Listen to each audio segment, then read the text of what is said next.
നമുക്ക് അടുത്തൊരു പ്രോബ്ലം നോക്കാം. ഇതിൽ in an engine working on the ideal Otto cycle, okay, Otto cycle തന്നെയാണ്. The pressure and temperature at the beginning of compression are 100 kPa, okay, and for pressure and temperature at the beginning of compression are 100 kPa and 40 degrees Celsius respectively if the air standard efficiency of the engine is 50%. അത് efficiency നമുക്ക് നേരിട്ട് തന്നിരിക്കുകയാണ്. Determine compression ratio are the pressure and temperature at the end of adiabatic compression T3 T4 അതൊക്കെ കണ്ടുപിടിക്കണം. Gamma = 1.4. അപ്പോൾ നമുക്ക് നോക്കാം ഇതെങ്ങനെയാണെന്നുള്ളത്. അപ്പോൾ ഇതൊരു ഓട്ടോ സൈക്കിളാണ്. അപ്പോൾ നമ്മൾ ആദ്യം തന്നെ ആ ഓട്ടോ സൈക്കിളിൻ്റെ ആ ഫിഗർ വരച്ചു. Okay, PV diagram auto cycle. Okay, 1 2 3 4, ഇവിടെ Q സപ്ലൈ, ഇവിടെ QR, ഇവിടെ അഡിയാബാറ്റിക് എക്സ്പാൻഷൻ, ഇവിടെ അഡിയാബാറ്റിക് കംപ്രഷൻ. ഇനി TS ഡയഗ്രാം ആണെന്നുണ്ടെങ്കിൽ TS ഇങ്ങനെ വന്നു. അപ്പോൾ ഐസെൻട്രോപ്പിക് പ്രോസസ്സ് എന്ന് പറയുന്നത് 1 to 2 അല്ലേ, അഡിയാബാറ്റിക്, ഇത് അഡിയാബാറ്റിക് അല്ലെങ്കിൽ ഐസെൻട്രോപ്പിക് പ്രോസസ്സ്, ഇതും അഡിയാബാറ്റിക്. അപ്പോൾ 1 2 2 3 4 അല്ലേ. 4ൽ നിന്ന് 1ലേക്ക് ടെമ്പറേച്ചർ കൂടി, Q സപ്ലൈഡ്. 2ൽ നിന്ന് 3ലേക്ക് ടെമ്പറേച്ചർ കുറഞ്ഞു, ഹീറ്റ് റിജക്റ്റഡ്. S1 = S2, അതായത് എക്സ്പാൻഷൻ, അഡിയാബാറ്റിക് ഐസെൻട്രോപ്പിക് അല്ലെങ്കിൽ അഡിയാബാറ്റിക് എക്സ്പാൻഷൻ, ഇവിടെ കംപ്രഷൻ. ഇതാണ് നമ്മളുടെ പ്രോസസ് ഇത്. എന്നിട്ട് നമുക്ക് എന്താ തന്നിട്ടുള്ളത്? At the beginning of compression എത്രയാണ്? Pressure and temperature at the beginning of compression. അപ്പോൾ എത്രയാണെന്നുള്ളത്? P3, അതേപോലെ തന്നെ 3 ആണ് അഡിയാബാറ്റിക് കംപ്രഷൻ. കംപ്രഷന് മുൻപുള്ള ടെമ്പറേച്ചറും പ്രഷറാണ് തന്നിട്ടുള്ളത്. എത്രയാണ്? P3 = 100 kPa, kilo Pascal. അതായത് എന്താ പറയുക, 100 കിലോ പാസ്കൽ എന്ന് പറഞ്ഞ് കഴിഞ്ഞാൽ, ഓക്കെ, 100 അവിടെ ഇരിക്കട്ടെ. 100 പാസ്കൽ എന്ന് പറഞ്ഞു കഴിഞ്ഞാൽ എത്രയാണ്? Newton per metre square. 100 kilo newton per metre square. അതിനാണ് നമ്മൾ ഈ ന്യൂട്ടൺ പെർ മീറ്റർ സ്ക്വയറിനാണ് നമ്മൾ പാസ്കൽ എന്ന് പറയുന്നത്, ഞാൻ പറഞ്ഞിട്ടുണ്ടായിരുന്നു. അപ്പോൾ നമുക്ക് വേണ്ടത് എന്താണ്? കിലോയിലല്ല, നമുക്കെല്ലാം വേണ്ടത് നോർമൽ ന്യൂട്ടൺ പെർ മീറ്റർ സ്ക്വയറിലാണ്. അപ്പോൾ എത്രയാണ്? 100 × 1000. കിലോനെ നമ്മൾ നോർമലിലേക്ക് ആക്കി, കെനെ നമ്മൾ നോർമലാക്കി, കിലോ ന്യൂട്ടണിനെ നമ്മൾ ന്യൂട്ടൺ പെർ മീറ്റർ സ്ക്വയർക്ക് ആക്കി. അതായത് 100 × 10⁻³ ന്യൂട്ടൺ പെർ മീറ്റർ സ്ക്വയർ എന്ന് പറഞ്ഞു കഴിഞ്ഞാൽ പാസ്കൽ. ഓക്കെ, പിന്നെ നമുക്ക് എന്താണെന്നുള്ളത്? Temperature at the beginning of compression എത്രയാണെന്നുള്ളത്? T3 = 40 degrees Celsius, അതായത് 40 + 273 എത്രയാണ്? 313. ശരിയല്ലേ? 313 കെൽവിൻ. ഓക്കെ, അത് നമ്മൾ കണക്ക് കൂട്ടിയിട്ട് തന്നെ ഇതിൽ തന്നെ എഴുതിക്കുക, 313 കെൽവിൻ. ഓക്കെ, അപ്പോൾ ഇത്രയും കാര്യങ്ങളാണ് നമുക്ക് തന്നിട്ടുള്ളത്. എന്നിട്ട് പിന്നെ ഒരു കാര്യം കൂടി തന്നിട്ടുണ്ട്. എഫിഷ്യൻസി ഓഫ് ഓട്ടോ സൈക്കിൾ എത്രയാണ് തന്നിട്ടുണ്ട്? അത് 50%, അതായത് 0.5 ആയിരിക്കും നമുക്ക് എഫിഷ്യൻസി ഓഫ് നമ്മൾ കാൽക്കുലേറ്റ് ചെയ്ത് കിട്ടുന്ന ആൻസർ. അത് നമ്മളോട് പറഞ്ഞിരിക്കുകയാണ് R കണ്ടുപിടിക്കാൻ പറഞ്ഞിട്ടുണ്ട്. അതേപോലെ pressure and temperature at the end of adiabatic compression, അതായത് P4 കാണണം, T4 കാണണം. ഇത്രയും കാര്യങ്ങളാണ് കണ്ടുപിടിക്കാൻ പറഞ്ഞിട്ടുള്ളത്. 1 - 1 / R⁻⁻1 ആണ് എഫിഷ്യൻസിയുടെ equation, which is equal to 0.5. ഇത്രയും നമുക്ക് അറിയാം. കംപ്രഷൻ റേഷ്യോ R കണ്ടുപിടിക്കാൻ പറഞ്ഞിട്ടുണ്ട്. അപ്പോൾ ശരിക്കും പറയുകയാണെങ്കിൽ നമുക്ക് ഇതിൽ നിന്ന് തന്നെ R നേരിട്ട് കണ്ടുപിടിക്കാൻ പറ്റും. ഈ ഇക്വേഷൻ വെച്ചിട്ട് തന്നെ നമുക്ക് R നേരിട്ട് കണ്ടുപിടിക്കാൻ പറ്റും. ശരിയല്ലേ? ഓക്കെ, നമുക്ക് നോക്കാം. അപ്പോൾ നമ്മൾ ഇവിടെ എഴുതാണ് എന്ത്? 1 - 1 / R⁻⁻, ഗാമയുടെ വാല്യൂ തന്നിട്ടുണ്ടോ? ഗാമ തന്നിട്ടുണ്ട്. അസ്യൂം എത്രയാണ്? 1.4 കേട്ടോ. അപ്പോൾ ഗാമ ഞാനിവിടെ 1.4 നമുക്ക് തന്നിട്ടുണ്ട്. അപ്പോൾ ഞാനിവിടെ കൊടുത്തു 1.4 - 1 = 0.5. ഓക്കെ, അതായത് എന്തായിരിക്കും? ഓക്കെ, 1 - 1 / R⁻⁻, 1.4 - 1 എന്ന് പറയുമ്പോൾ 0.4 = 0.5. ഓക്കെ, ഞാൻ ഈ ടൈമിനെ ഇങ്ങോട്ടേക്ക് കൊണ്ടുപോയി 0.5ന് പുറത്തേക്ക് കൊണ്ടുവന്നു. അപ്പോൾ എത്രയാണ്? 1 - 0.5 = 1 / R⁻⁴ ശരിയല്ലേ? ഓക്കെ, അതായത് 0.5 ഇവിടെ വന്നു. 0.5 എന്നുള്ളതാണ് ഈ ആൻസർ. അത് കഴിഞ്ഞിട്ട് = 1 / R⁻⁴. ഓക്കെ, ഇനിയുള്ളത് എന്താ? ഈ ആറിനെ ഞാൻ ഇങ്ങോട്ടേക്ക് കൊണ്ട് ഇത് ഇങ്ങോട്ടേക്ക് കൊണ്ടു. അപ്പോൾ R⁻⁴ = 1 / 0.5. ഓക്കെ, 1 / 0.5. അപ്പോൾ 1 / 0.5 എന്ന് പറഞ്ഞു കഴിഞ്ഞാൽ 2. ഓക്കെ, അപ്പോൾ R to the power of 0.4 is equal to 2. അങ്ങനെയാണെന്നുണ്ടെങ്കിൽ ആർ എന്ന് പറഞ്ഞിരിക്കും ഈ 0.4 ഇപ്പുറത്തേക്ക് പോകുമ്പോൾ നമ്മൾ നേരത്തെ കഴിഞ്ഞ ക്ലാസ്സിൽ പറഞ്ഞു എന്താ ചെയ്യേണ്ടത് 2 to the power of 1 divided by 0.4. Okay, ആറിന് R is equal to 0.4 is equal to 2. അപ്പോൾ ഇത് ഇങ്ങോട്ട് വന്നു. ഇനി ഈ എനിക്ക് വേണ്ടത് ആറാണ് വേണ്ടത്. ആറിനോട് നിർത്തി ഈ 0.2 ദ പവർ ഓഫ് സംതിങ് ഇപ്പുറത്തേക്ക് ഈക്വലിൻ്റെ അപ്പുറത്തേക്ക് കൊണ്ടുപോകുമ്പോൾ നമ്മൾ എന്ത് എഴുതണം, അതിൻ്റെ റേസ് ടു ആകുമ്പോൾ അത് 1 ഡിവൈഡഡ് ബൈ 0.4 എന്ന് എഴുതും. 2 to the power of 1 divide by 0.4. Okay, അപ്പോൾ 2 to the power of 1 divide by 0.4. എനിക്ക് കിട്ടിയ ആർ വാല്യൂ എന്ന് പറഞ്ഞു കഴിഞ്ഞാൽ 5.65 ആണ് എനിക്ക് കിട്ടിയ ആർ വാല്യൂ. ഓക്കെ, അപ്പോൾ നമുക്ക് കംപ്രഷൻ റേഷ്യോ ചോദ്യത്തിൽ പറഞ്ഞിട്ടുള്ള ആദ്യത്തെ കാര്യം കിട്ടി. കംപ്രഷൻ റേഷ്യോ എത്രയാണെന്നുള്ളത് കിട്ടി 5.65. അത് കഴിഞ്ഞു.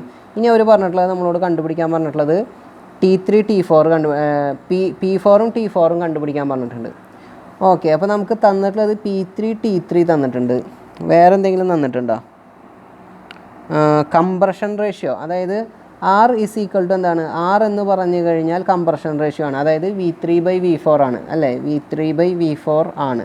ദാറ്റ് ഈസ് ഈക്വൽ ടു 5.65 ആണ്. ഓക്കെ, അപ്പോൾ അത് വെച്ച് നമുക്ക് കണ്ടുപിടിക്കാൻ പറ്റും. അപ്പോൾ നമ്മൾ എന്ത് ചെയ്തു, കൺസിഡറിങ് ദ പ്രോസസ്സ് 4 to 3 എന്ന് പറയുന്ന പ്രോസസ്സ് നമ്മൾ കൺസിഡർ ചെയ്യുമ്പോൾ നമുക്ക് എന്ത് എഴുതാൻ പറ്റും, V3/V4 അല്ലേ. Compression ratio is equal to V3/V4 to the power of γ-1. രണ്ട് സ്ഥലത്തും ഈക്വൽ ടു ഇവിടെ ഓപ്പോസിറ്റ് T4/T3.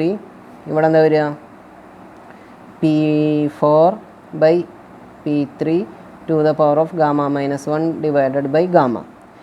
നമുക്ക് V3/V4 എത്രയാണെന്ന് അറിയാം, 5.65 ആണെന്നറിയാം. പിന്നെ T3 അറിയാം, ശരിയല്ലേ, T3 അറിയാം. അങ്ങനെയാണെങ്കിൽ T4 കണ്ടുപിടിച്ചുകൂടെ. അപ്പോൾ ഞാനിവിടെ എഴുതാൻ പോകുന്നത് ഞാൻ ഈ ടൈം എടുത്തു, ആദ്യം ഈ ടൈം മാത്രം എടുത്തു. അപ്പോൾ T4 എനിക്ക് അറിയില്ല. T3യുടെ വാല്യൂ 40 + 273 313 കെൽവിൻ. V3/V4 എന്ന് പറഞ്ഞു കഴിഞ്ഞാൽ 5.65 ആണെന്ന് എനിക്കറിയാം. 5.65 to the power of gamma എന്ന് പറഞ്ഞു കഴിഞ്ഞാൽ 1.4 - 1. ഓക്കെ, അപ്പോൾ ഇതിൽ നിന്ന് എനിക്ക് T4 കണ്ടുപിടിക്കാൻ പറ്റും. T4 ഈസ് ഈക്വൽ ടു എത്ര, 5.65 to the power of 1.4 - 1 into 313 അല്ലേ. അപ്പോൾ ആദ്യം ഇത് ചെയ്യുക. അപ്പോൾ അത് ചെയ്യുമ്പോൾ 1.4 - 1 ആദ്യം ചെയ്തു, -1 ആദ്യം ചെയ്തു, 5.65 to the power of answer. അപ്പോൾ എനിക്ക് ഈ ഇത് കംപ്ലീറ്റ് ആയി ഇൻറ്റു 313 ചെയ്ത് കഴിഞ്ഞപ്പോൾ എനിക്ക് T4 കിട്ടി 625 kelvin. That is 352 degree Celsius. 40 ഡിഗ്രിയിൽ നിന്ന് 352 ഡിഗ്രി സെൽഷ്യസ് ആയിട്ട് കൂടി ടെമ്പറേച്ചർ 3-ൽ നിന്ന് 4-ലേക്ക്. ശരിയല്ല, ടെമ്പറേച്ചർ കൂടി. T3യിൽ നിന്ന് T4ലേക്ക് ടെമ്പറേച്ചർ കൂടിയിട്ടുണ്ട് TS ഡയഗ്രാം വെച്ച് നോക്കുമ്പോൾ. ഓക്കെ, ഈ സിമിലർലി നമുക്ക് P4ഉം ഇതേ മെത്തേഡ് വെച്ചിട്ട് തന്നെ കണ്ടുപിടിച്ചിടാം. ഞാൻ എന്ത് ചെയ്യുക, ഞാൻ ഈ ഇക്വേഷൻ കൺസിഡർ ചെയ്യുക. V3/V4 to the power of γ-1 is equal to P4/P3 to the power of γ-1 divide by gamma. അത് കൺസിഡർ ചെയ്യുക. അപ്പോൾ എന്തായിരിക്കും, ഞാനിവിടെ എഴുതാം V3/V4 to the power of γ-1 is equal to P4/P3 to the power of γ-1 divided by gamma അല്ലേ. അപ്പോൾ ഞാൻ ആദ്യം ഇത് ഞാൻ കംപ്ലീറ്റ് ചെയ്യുന്നു. ഇത് എത്ര, V3/V4 എന്ന് പറഞ്ഞു കഴിഞ്ഞാൽ 5.65 to the power of 1.4 - 1 is equal to P4/P3 to the power of 1.4 - 1 divided by 1.4 അല്ലേ. അത് ഇപ്പുറത്തേക്ക് ഒന്നുകൂടി എഴുതാം. ഇവിടെ എന്താ, 5.65 ടു ദ പവർ ഓഫ് 1.4 - 1 എന്ന് പറയുമ്പോൾ 0.4. Okay, to the power of 5.65 to the power of 0.4 is equal to P4/P3. ഇതിൽ നമുക്ക് P3 അറിയാം, 100 കിലോ പാസ്കൽ, അതായത് 100 × 10 to the power of 3 pascal. അതങ്ങനെ തന്നെ എഴുതിയാൽ മതി. P4/P3 ആണ് നമുക്കറിയാം, ഇത് ബിഗിനിങ് ഓഫ് കംപ്രഷൻ. P4 അവിടെ ഇരിക്കട്ടെ. P3 എത്രയാണ്, 100 × 10 to the power of 3 kilo pascal to the power of 1.4 - 1 divided by 1.4. ഇതാണ് നമ്മുടെ കണ്ടീഷൻ. ഓക്കെ, അപ്പോൾ ഈ ആൻസർ ഞാൻ ആദ്യം സോൾവ് ചെയ്യാം. എത്രയാണ്, 5.65 ടു ദ പവർ ഓഫ് 0.4 എത്രയാണെന്ന് ആൻസർ ചെയ്യുക. അപ്പോൾ എനിക്ക് കിട്ടിയ answer 1.999 is equal to P4/100 × 10 to the power of 3. 100 × 10 to the power of 3. 1.4 minus 1 divided by 1.4 അത് എത്രയാണെന്ന് ആദ്യം സോൾവ് ചെയ്യാം. 1.4 മൈനസ് 1 ഡിവൈഡഡ് ബൈ 1.4 എന്ന് പറഞ്ഞു കഴിഞ്ഞാൽ 0.285 അല്ലേ? ഇത് കേട്ടോ,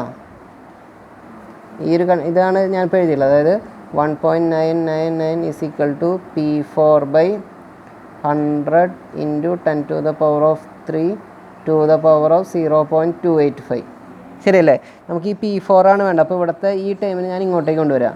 അപ്പോൾ അതെന്താവും? ഈ ടൈം ഞാൻ ഇങ്ങോട്ടേക്ക് കൊണ്ടുവരുമ്പോൾ 1.99 ടു ദ പവർ ഓഫ് 0.285 എന്ന് പറയുന്നത് 1 ഡിവൈഡഡ് ബൈ 0.285 ആവും. Is equal to P4/100 into 10⁻³ ശരിയല്ലേ? അപ്പോൾ ഞാൻ ഈ 1 ഡിവൈഡ് ബൈ 0.285 ആദ്യം ആൻസർ ചെയ്യും. 1 ഡിവൈഡഡ് ബൈ ഈ ആൻസർ. ഓക്കെ, അപ്പോൾ അത് കിട്ടി. എനിക്കെതിരായിട്ട് 3.5 വന്നു. അപ്പോൾ 1.999 to the power of answer, അതായത് 1.999 to the power of 3.5 is equal to P4/100 into 10⁻³ അപ്പോൾ ഈ ആൻസർ എനിക്ക് എത്രയാണ് വന്നത്? 11.29. P4/100 into 10⁻³ that is P4 is equal to എത്രയാണ്? ഈ ടൈം ഇത് ഇൻറ്റു ഇത്, ശരിയല്ലേ? That is P4 is equal to ഈ ടൈം ഇൻറ്റു ഇത് ഇൻറ്റു 100 ഇൻറ്റു 10⁻³ എനിക്ക് വന്നത് 11, 29, 39, 2 പാസ്കൽ. അതായത് ഹരിക്കണം 10⁻³ എന്ന് പറഞ്ഞു കഴിഞ്ഞ് കഴിഞ്ഞാൽ P4 എനിക്ക് വന്നത് എത്രയാണ്? P4 is equal to